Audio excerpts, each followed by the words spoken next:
नमस्कार मंडळी, नवीन एका इंटरेस्टिंग व्हिडिओमध्ये सर्वांचं मनापासून स्वागत आहे. मित्रांनो, महाराष्ट्रातील दिव्यांग बांधवांसाठी अतिशय महत्त्वाची आणि मोठी अपडेट या ठिकाणी आलेली आहे. महाराष्ट्रातील अनेक व्हॉट्सअप ग्रुपवरती 30 एप्रिलपर्यंत प्रत्येक दिव्यांग बांधवांनी नोंदणी केली पाहिजे. दिव्यांग सहाय्यक पोर्टलवरती जर नोंदणी केली नाही तर तुम्हाला कोणत्या प्रकारचे योजना असतील, सेवा असतील, हप्ते असेल मिळणार नाही. आणि ही 30 तारीख ही शेवटची तारीख आहे. अशा पद्धतीची चर्चा असताना आपण व्हॉट्सअपवरती एक मेसेज टाकला होता की 100% दिव्यांग सहाय्यक पोर्टलवरती नोंदणी करण्याची मुदतवाढ अधिकृतपणे होणार. आणि या संदर्भात एक अधिकृतमध्ये माहिती या ठिकाणी अपडेट झाली आहे.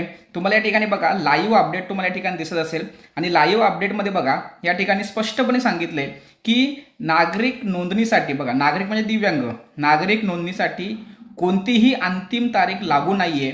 त्याचबरोबर कोणतीही वेळी नोंदणी सुद्धा करू शकता. तर अशा पद्धतीने अतिशय महत्त्वाची अपडेट या ठिकाणी आलेली आहे. ही अपडेट महाराष्ट्रातील प्रत्येक दिव्यांग बांधवांसाठी अतिशय महत्त्वाची आहे.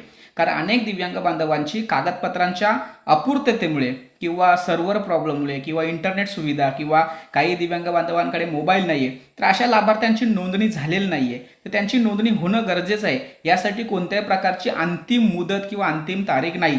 तुम्ही कोणत्याही वेळी नोंदणी करू शकता. अशा पद्धतीची माहिती या ठिकाणी संबंधित विभागाने संबंधित पोर्टलवरती दिलेली आहे. त्यामुळे ही माहिती सर्वांना शेअर करा. भेटूया पुढील व्हिडिओसह. तोपर्यंत धन्यवाद. जय हिंद, जय महाराष्ट्र.